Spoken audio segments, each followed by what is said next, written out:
Hello, and welcome to the Hidden STEMs podcast. I am your host, Elena Pascal, and I have a very special guest with me today, Mr. Ryan Mans. The Hidden STEMs podcast is a podcast to explore the student experience of current senior college students in STEM disciplines. The purpose of this is to amplify the voices of our current STEM students that are seniors and hopefully find those hidden pathways to belonging, those hidden gems and nuggets that only they have. We hope to kind of learn from them and hopefully share that with future incoming minority STEM students. So without delay, we'll get right into our interview with our guest today, Ryan. And so I will let Ryan introduce himself and tell us about his background. I see a picture that you have in your background there and what school you're at. So go ahead, Ryan. Well, I would like to first say thank you for having me as your guest today. My name is Ryan Mans. I'm a fourth year mechanical engineering student at North Carolina, and I'm about to graduate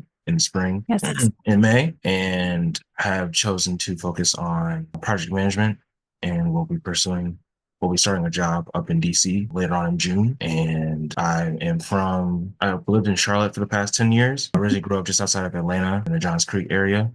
Moved here in like 2015 and been here ever since. I love it. I really love it. I really love North Carolina. I love the school. I love the culture. I love the vibes. Tell me about, your elementary, middle, high school. Was it public, private? So for elementary school, middle school, and high school, I was in predominantly white areas. That's kind of where my background is, where I was usually the minority more than half of the time. And so as I was navigating through that space, especially with moving on top of that from Atlanta to here, that jump, it was definitely challenging. It was definitely interesting to get acquainted. And also when it comes to being social, I'm more of a person who people come to talk. I never usually putting out the first word or anything like that.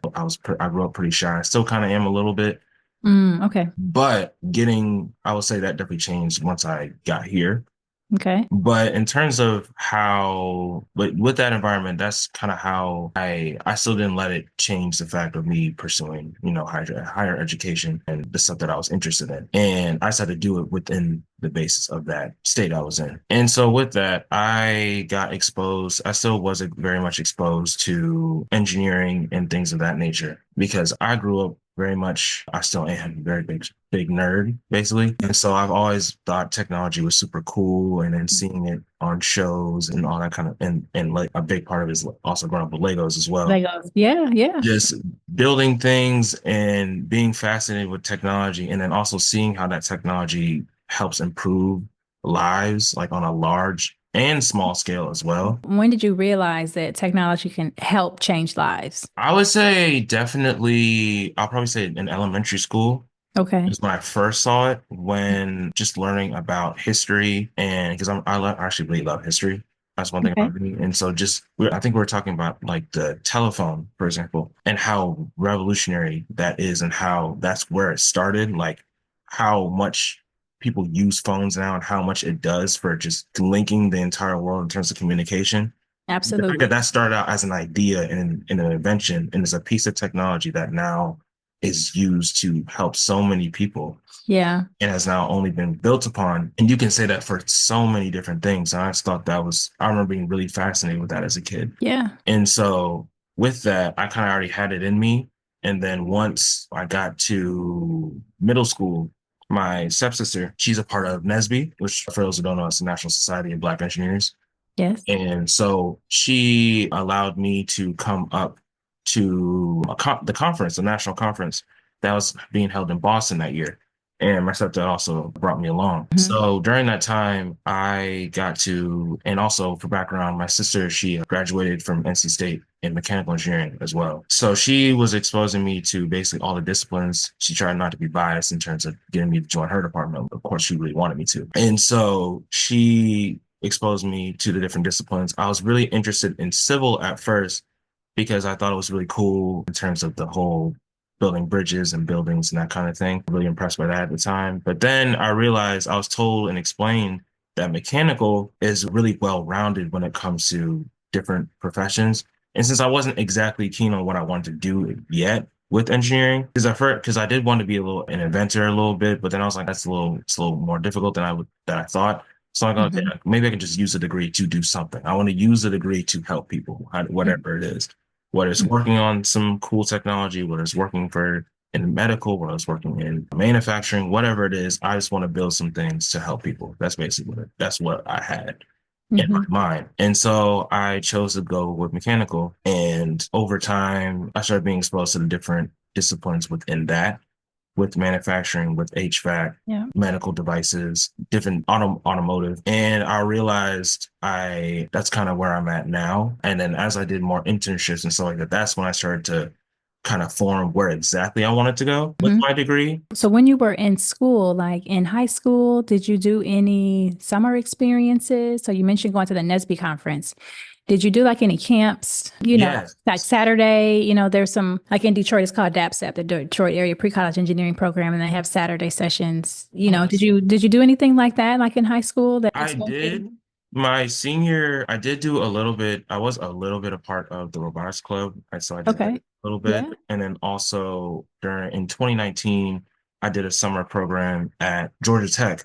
Okay. It was called the Summer Engineering Institute, Yeah. Yeah. in which they covered three disciplines: mechanical, electrical, and biomedical. And so of course I went the mechanical route because that's what I was interested in. And we got to work on a team, got to go through the entire product cycle process, down to choosing a company name, slogan, Nice. marketing, all that kind of stuff, costs. And then we ended up making a prototype as well. And for us, we focused on medical devices. And specifically, we had to choose some body part to help assist physical therapy for. Okay.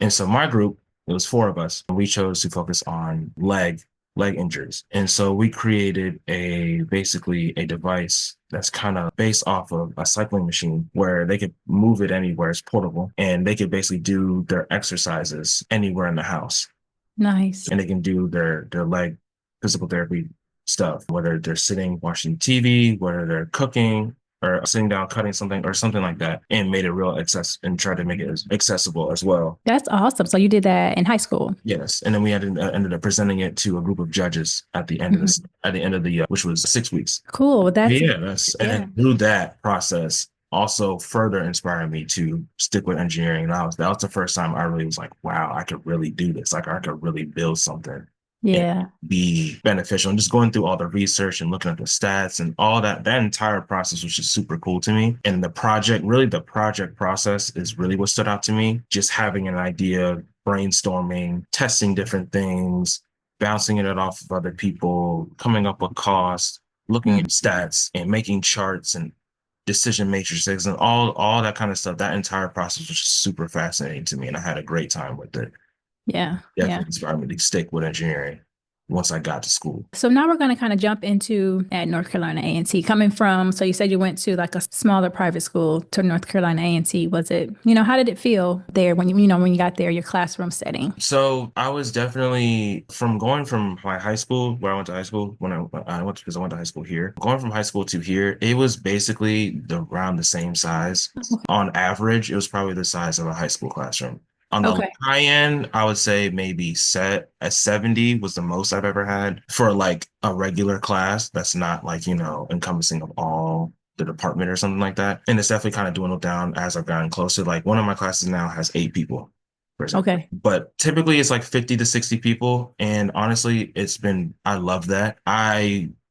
Before I even chose A&T, I was already intimidated by the stories of 100 to 200, 300 people in a class. I'm just like, what? I'm just a number. That's crazy. Especially with how I learn. Like I very much need that environment where I can sit in the front or second row from the front. And I can just look at the board and it's right there. I don't have to look at a monitor or look and see the professor down there with a mic and all Hmm. that. Like it's expectation. He's right there. I can raise my hand. He'll see me, you Hmm. know, Yeah. that Yeah. kind of thing. I've really enjoyed that, and that's been really beneficial. In terms of my experiences with professors, 85% of the time it's been great, but there are those professors that are harder to learn from, I'll say, or a little more difficult. And it definitely plays into kind of in each individual's learning styles and how that kind of meshes with the teacher who's teaching. So tell me, were you able to form any connections with any of your professors? I would say not as much as maybe I could have, but sometimes I will just go in class, do my class, and leave. Something I have noticed that I can speak on from this college in particular is as long, at least in my department, as long as the teachers they see that you're trying and that you're putting forth effort, Mhm. they're not gonna do you wrong. Okay. So They like if you go to them and ask them what is there something I can do, if you go to help sessions, stuff like that, and even if you don't do that, even if you're just even if you don't understand the material or something like that, you're just still turning in homework assignments, you're still turning in tests, you're still trying your best to do the problems given and stuff like that. They'll help you out as much as they can. you found And them to yeah. be easy to access. Like if you had questions, Yeah. you could get an answer. Oh, there's so Your many professor. reasons. Yes. Even beyond just them, like we have a whole tutoring program called Upswing that we use that has a bunch of different classes with a bunch of past alumni that come back and Wow. do some tutoring sessions. So you're not just getting some random person. Like there are those people there too, but you also have people who have actually taken it here on Oh, top of that. wow. And you That's have awesome. So you have alumni other come Black back and people tutor. as well. That's another thing. Wow. And then the only thing about that is over time, as closer to where I'm at now, there's less and less Yeah. tutors, but they're still there. And then Mhm. also, of course, and also the big thing, probably the largest thing I'll say is the students themselves. I came into school during COVID times and all of our classes were online. So I had a lot of names, but I didn't really, Didn't know. it was just pictures Yeah. and no one would turn on the camera. So you really never really saw what anybody looked like, real animated or anything like that. Yeah. So, like, and one of the kids that was in the study group, we fully on were in a lab group together and re-met each other like 2 years later. I was like, I think you were in my lab like freshman year. He's like, I think I was. Yeah. It's Yeah. like, it's crazy because we're Mhm. online, just names and stuff like that. Yeah. Just in general, just everybody's want the school from the professors wanting you to succeed helps you keep moving and keep pushing forward. It helps you persevere through literally anything because if I don't understand this, someone does, and they're going to show me without just giving me the answer. They're going to help me figure it out so I can apply that knowledge later on because That's wonderful. support from the school from trying to get us career ready as possible, from resume check-ins, getting students suits and ties and stuff professional wear if they need it for the career fairs. It's a whole other thing on its own. All the different organizations within each major to help you get closer to those people even more, Yeah. push you towards being a better student, better person. Tell me about, so you mentioned student organizations. How have you been involved on your campus since you've been there? I will not lie. I definitely could have been a lot more involved into student organizations. And it really came down to I was a little bit involved in my STEM residential learning community because that's kind of what I got into school to do, like to kind of not just to get acquainted with other, people in STEM, but also I was trying to avoid the not as good housing that they Oh, I throw all the see. Okay. freshmen in, Yeah, kind of yeah. like loopholes, kind of win-win situation. More about the program. So there's a STEM residential learning. So you get Yes. better housing. And what do you get? What do you have to do in exchange for that? So basically, we would have weekly meetings with this wonderful woman named Miss Taylor, who was the head of the program, and it's through I believe, the LEAD program, Okay. which is linked to I believe, the NCL, I used to say NCL program, and they kind of do different things within the different North Carolina schools. And we Okay. would have different programs for different states as well, for colleges. But anyway, so we would have different programs, and they would maybe bring a speaker or I see. study tips, things of that nature, and kind And of weekly, getting us acquainted. Yeah. weekly meetings. Okay. Yeah. And Okay. then they So would you build assign a us a little mentor a as well. community. Sounds like Yes. trying to build a network or a community among the students. Exactly. Yes. Yeah. And then they Yeah. would assign us a mentor as well that we could go anything. Nice. And then eventually I became a mentor for Okay. group students as Yeah. well. Tell me, were there any, if you were to think about like the big challenges that you've had, over the course of your journey at Mhm. A&T, what would you say are the big ones? Probably some of the hardest things to overcome. I would say really understanding how to conduct yourself within a job space Yeah. and really making sure you're putting your best foot forward in terms of representing yourself, representing your school kind of thing, and making sure you're doing what's best to set yourself up for the future. I would say those are the big three things, Yeah. and I can elaborate. So the first thing being asking for help. I've always been a big person who struggles to ask for help because Mhm. we're all struggling in some different thing. It sounds like I think nowadays they call it like imposter syndrome, right? You Yeah, question if you belong, exactly. if you belong to be there. So how did you deal with that? Like how did you kind of keep going despite that? If you let that simmer, it'll make you think, "Oh, I shouldn't even be here." Yep, exactly. It's exactly. Maybe I should pick another program. Maybe I should Mhm. drop out of school.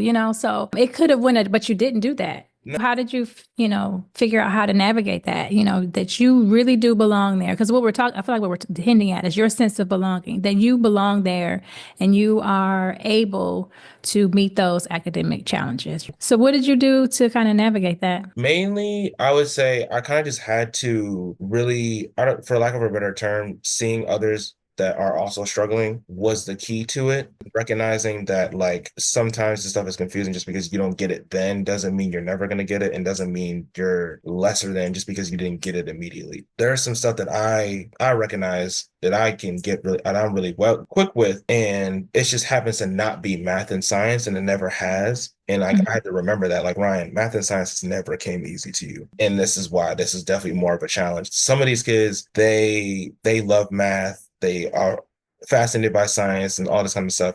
Like, yeah, Yeah. you were cool. Like you thought science was cool and stuff like that. And you did pretty well at math, it's like decently at math, but it was a Mhm. while I struggled with it. Yeah, that's And interesting because you're right. I yeah. think the typical profile of a STEM student or like a pre-college student is a student Mhm. strong in math and science, but that's not your story, huh? No, it's not. I was not the best at math and science in middle school or high school. And it's actually a really big way of how me and my stepdad bonded was he was tutoring me.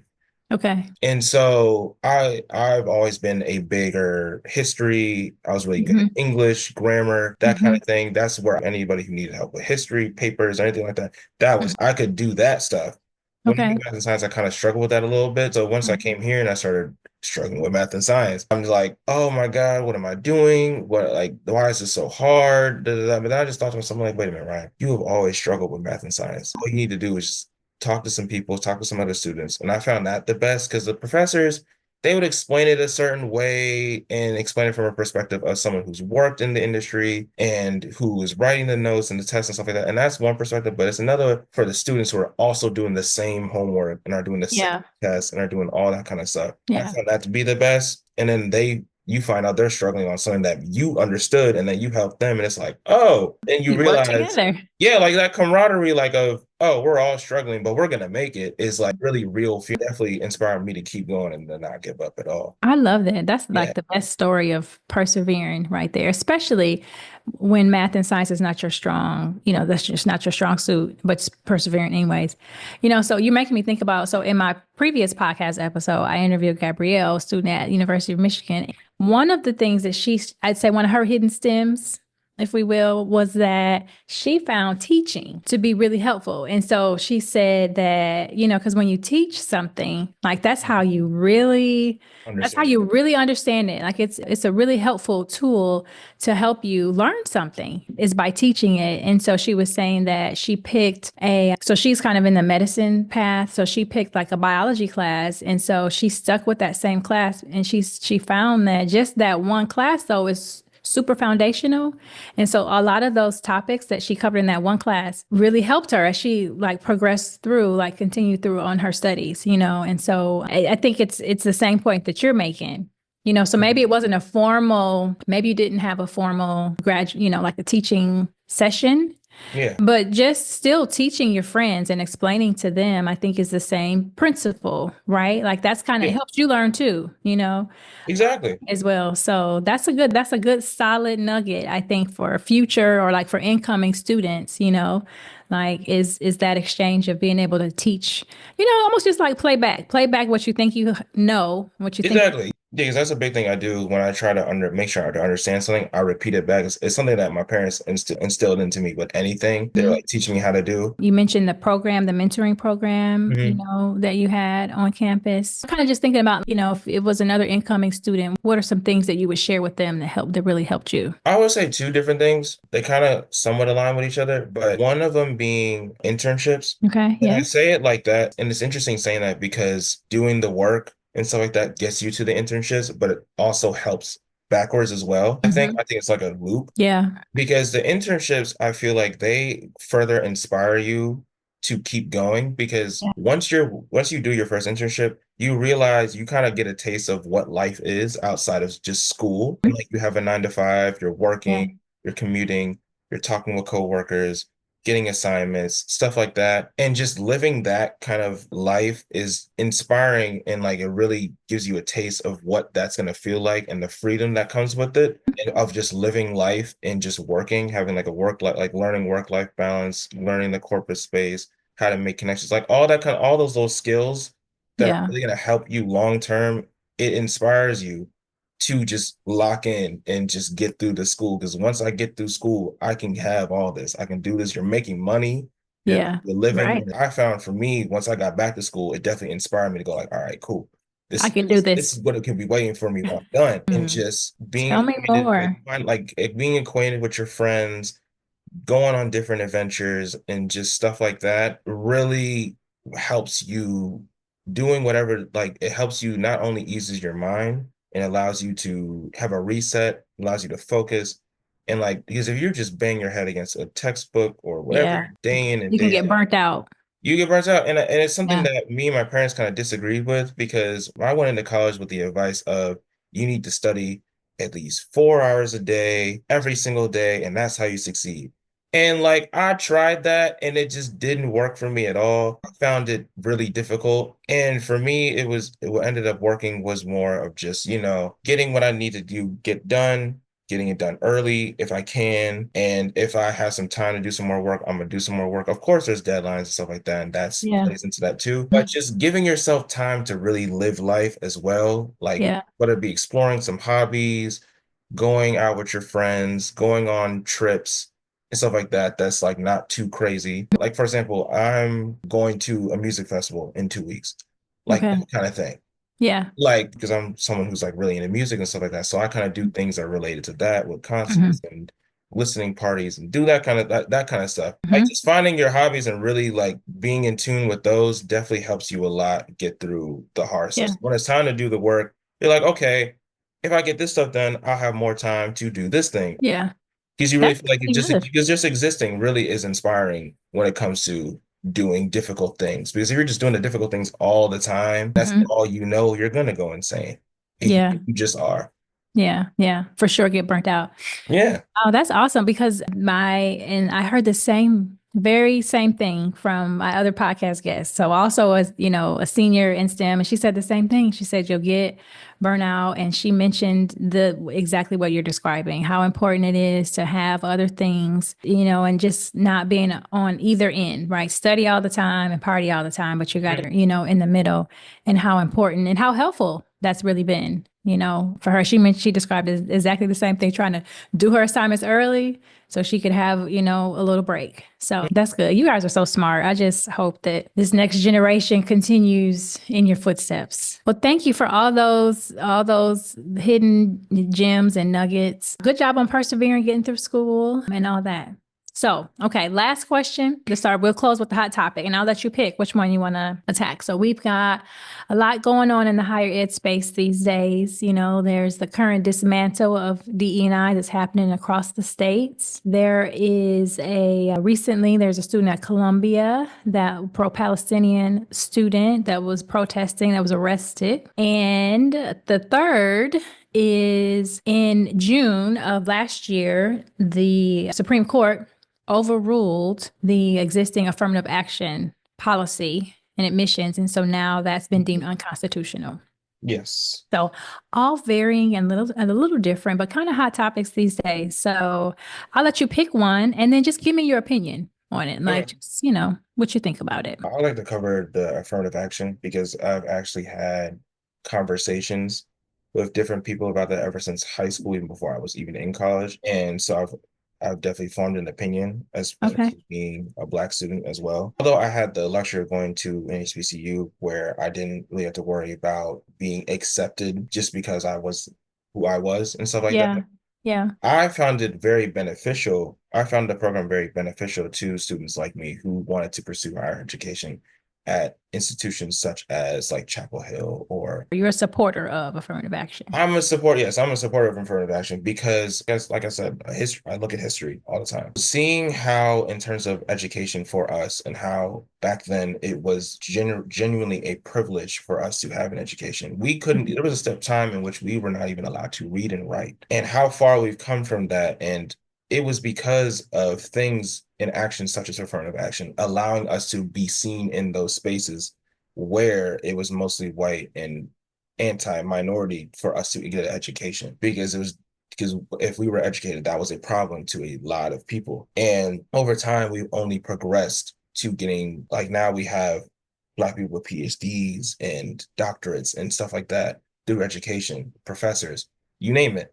And from a time in which these institutions wouldn't even allow us to be in. And it is never and is ne I've never looked at us pursuing in higher education as a crime in any bit of the way. If you don't want to go to HBCU, that's fine. If you want to go to PWI, that's also fine. As long as if you want to pursue higher education, do that wherever you want to do that. And you should be able to, because we've always been trying to bridge that gap of us just being on the same playing field.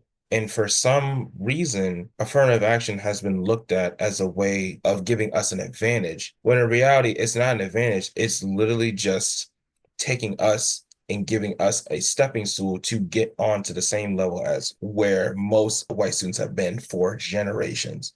Yeah. And the biggest talking point has been that I've heard in conversations, oh, it's not fair. It's not fair. Well, if we had a white scholarship, da, da, da, da, da. Like, I'm like, dude, you have a white scholarship. It's the scholarship that's named after the school. Like, you know what I mean? Like, that's Yeah. we Yeah. don't like you automatically have you're not ever looked at. It's like these scholarships that are being put in for us, it's not that they're not being looked at as, oh, you don't need anything. You're a white, so you don't need any. Da, da, da. It's not Mhm. even like that. It's more of just, I'm sure you have easier access to these opportunities where Right. we, at one Right. point, we're not even allowed to even look at these opportunities and anything to allow. And then also on top of the fact that a lot of us are coming from low income areas where we can afford school and stuff like that. Those scholarships might be all that we have. Yeah. And I was blessed to grow up in a area in which my parents could pay for school, but I know that there's some people out there that scholarships are all they got, and that's all that they have to get them into school. And they shouldn't be, just because of their situation doesn't mean they should be denied higher education because of how important education is, not only in general in life, but just for us. Thank you, Mr. Ryan. I won't take any more of your time on this Sunday. Again, congratulations to you. Thank you so And much. thank you for sharing with us today. Of course.